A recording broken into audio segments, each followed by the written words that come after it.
Hello and welcome everyone.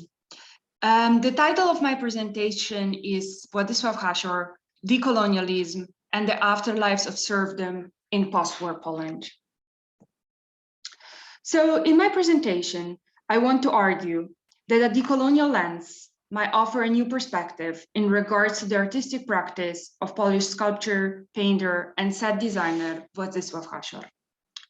Specifically, I believe that decolonialism can shed new light on the artist's approach to the peasantry class, which for centuries has occupied a subaltern position within the social structure in Poland and Eastern Europe. During his long artistic career, Hasior developed a highly idiomatic artistic language that went beyond colonial representation of peasantry, as present both during the pre-Soviet and Soviet era. His works can be considered an articulation of the centuries-long histories of exploitation of the rural classes in Poland, as well as of the rapid changes ongoing in the post-war period. Furthermore, a decolonial perspective allows to position the artist's practice within the context of the global South and its art histories. In my presentation, I will devote special attention to Hasior's participation at the Biennale of São Paulo and at the Biennale of Outdoor Sculpture in Montevideo, Uruguay, as a way of outlining a global network of decolonial transnational solidarities. The artistic practice of Wladyslaw Hasior was deeply rooted in the realities of Galicia, a former province of the Habsburg Empire, with its class relations, histories of economic exploitation, and colonial matrix of power. From the 16th to the 19th century, Galicia's peasantry was subjected to a repressive system of second serfdom, based on the unfree labor of serfs who worked without pay for a landowner. Several contemporary historians, such as Peter Kolchin, Michał Rauscher, and Kacper Pobłocki, claim that there were fundamental similarities between the phenomena of serfdom in Eastern Europe and American slavery. Both systems were founded on coercive and free labor, marked by extreme violence, high mortality, and a colonial discourse which positioned the subaltern group as biologically inferior. Although peasants were enfranchised in the second half of the 19th century, Galicia remained one of the most impoverished areas in the region until the 1950s. It was only then that, thanks to several revolutionary reforms carried out by the Polish communist government, that this status quo changed. Chief among those implemented changes was a far-sweeping land reform, which almost entirely abolished the class of landowners and distributed their property to the people. All those historical events deeply affected and shaped Hasior's artistic practice. So Wladyslaw Hasior was born in 1928 in Nowy Sącz in a family of very humble origins. Despite severe disadvantages, he was able to pursue a career in art thanks to the support of several friends and benefactors. Following art studies in Zakopane, Hasior went on to study sculpture at the Academy of Fine Arts in Warsaw. After graduating in 1958, he received a generous state scholarship that made possible for him to travel to Belgium and France, where he could familiarize himself with current artistic experiments. From early on, Hasior continuously experimented with forms, techniques, and materials by creating spatial compositions, assemblages, and collages. Among some of his early pieces are The Widow, The Magician, and The Guest. Those surrealist assemblages are deeply rooted in the rural world of pre-war Galicia, shaped by folk beliefs, fertility cults, and agrarian rituals. But Hasior's works were not only a nostalgic recollection of a vanishing pre-modern reality. The artist was keenly aware of the far-reaching changes brought by Stalinist modernization, which quickened the process of eradication of the previous social order. One of Hasior's early pieces is the work Great Grandmother from 1960, which portrays an old woman as a black, shapeless form seated in a broken wheelchair. The sculpture may be seen as a poignant farewell to a rapidly vanishing pre-Stalinist rural reality represented by the older generations.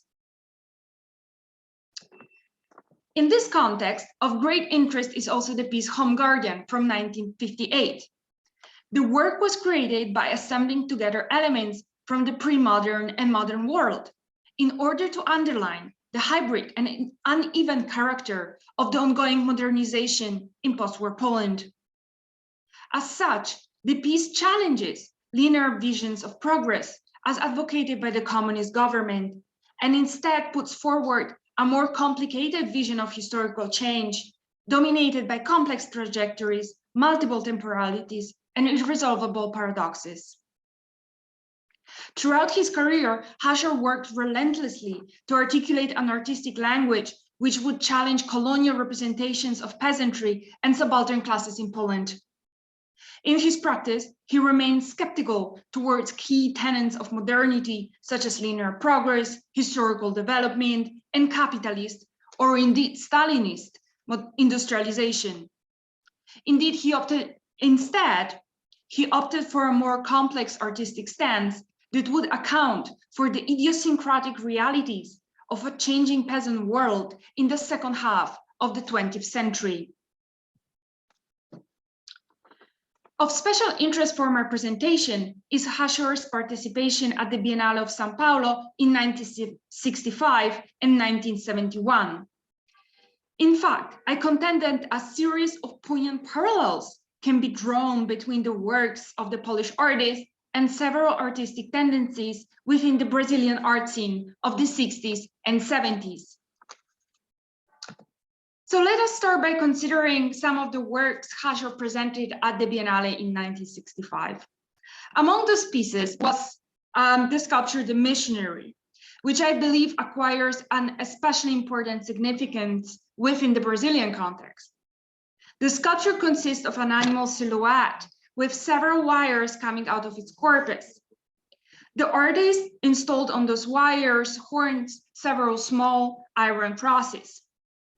A decolonial perspective allows us to see the work as a critical commentary on the violent process of colonial Christianization that took place, although at different historical moments, both in Eastern Europe and Latin America. So while discussing Hasior's presence in Brazil, it is also illuminating to position his artistic practice in relation to several curatorial projects by the Italian architect Lina Bobardi carried out in the 60s. At that time, Bobardi was deeply disenchanted with local attempts at top-down modernization and was instead looking towards articulating a decolonial, bottom-up approach to cultural production, which would take its starting point from popular classes, indigenous groups, and Afro-Brazilian communities. In 1963, she curated the exhibition Civilization of Northeast at the newly opened Museum of Modern Art in Salvador, Bahia, a remote, mostly rural region in the north of Brazil.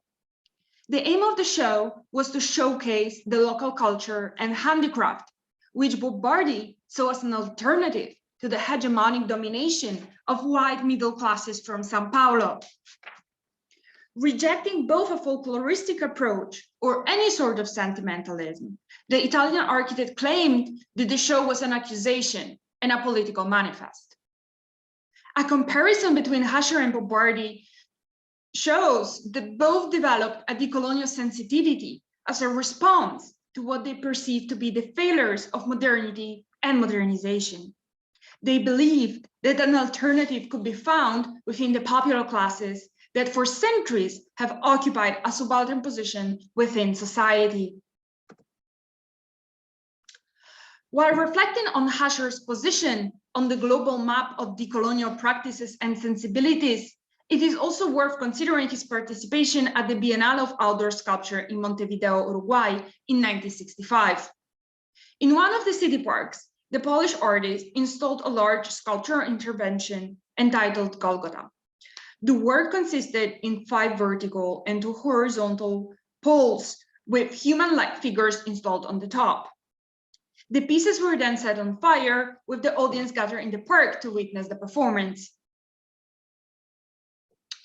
Golgotha was created by using a unique technique which Hasior was experimenting with in the 60s.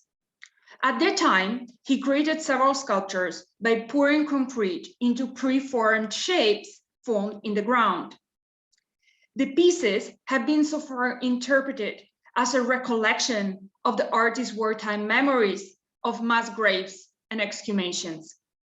However, a very different interpretation is also possible, one that would bring to the fore not only recent historical events, but centuries-long histories which have deeply shaped the reality in Eastern Europe. In fact, by engaging with the soil, I believe that Hasior touched upon longer histories of exploitation linked to the plantation economy and the system of unfree labor in Poland. A decolonial perspective allows to position Hasior engagement with land and soil within a broader global context of capitalist exploitation. In this context, it is illuminating to quote the words of Guyanese author and activist Martin Carter, who in 1951 published the poem Listening to the Land. The poem stresses the importance of paying heed to the histories of colonial violence embedded in the earth. In the poem, the narrator kneels down and puts an ear to the ground. He then claims he can hear a tongueless whispering, as if some buried slave wanted to speak again. Departing from Hasior's work, we might then ask, what stories are embedded in the Polish soil? Whose whispering might be heard? Without doubt, there are many answers to this question. However, among those voices are also those of Polish peasants, which for 3 centuries have been subjected to the brutal regime of serfdom. So I want to end this presentation by offering some final remarks on the role decolonial theory and studies can play in the field of Eastern European art histories. Scholars from the region have rightly pointed out that the complicated historical experience of the area often makes impossible a clean division between colonized and colonizers. Indeed, at different historical moments, Poland has played both the role of the colonized by the West and Imperial Russia and the colonizer in regards to ethnic minorities such as the Jews, the Ukrainians, and the Roma people. Any definite division between dominant and subjugated groups proves difficult, owing to the history of those territories, which included subsequent partitions, military occupations, and shifting national borders. For those reasons, a decolonial reflection in Poland is entrenched in an abundance of questions, especially those pertaining to the risk of simplifying the historical narrative. And this is why I want to end my presentation with Hasior's piece, Polish Bread from 1968. The assemblage consists of a loaf of bread stabbed with a knife, with blood gushing out of the wound. The year 1968 is marked in Polish history as the moment of a virulent smear campaign against Jewish people, which resulted in thousands of Jews leaving Poland. Hasior's piece directly evokes anti-Semitic folk tales about the Jews desecrating the holy bread, which, since the Middle Ages, have often circulated before a pogrom. As such, we can say that Hasior's art was not just a naive celebration of peasant culture and identity. Indeed, as this work makes clear, the artist was fully aware of the complicit role that Polish peasants played in the persecution of Jews, both during and after the Nazi occupation. To sum up, decolonialism can offer a very important research perspective on art histories in Eastern Europe. It allows to fully bring into light the colonial projects, attitudes, and discourses present in the region and reflected in its artistic production.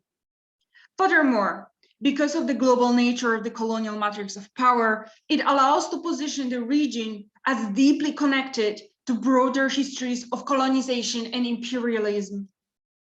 Indeed, I believe decolonialism can be the basis of a new global art history, which would focus on the struggles for emancipation and sovereignty of subaltern classes beyond national borders and identities. However, it is exactly this all-encompassing nature of decolonial theory that also poses the biggest problem.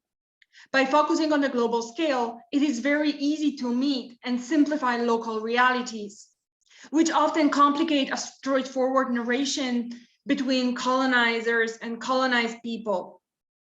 Indeed, this difficult and delicate balance between the global and the local might be one of the major challenges for researchers working with decolonial theory in Eastern Europe. Thank you.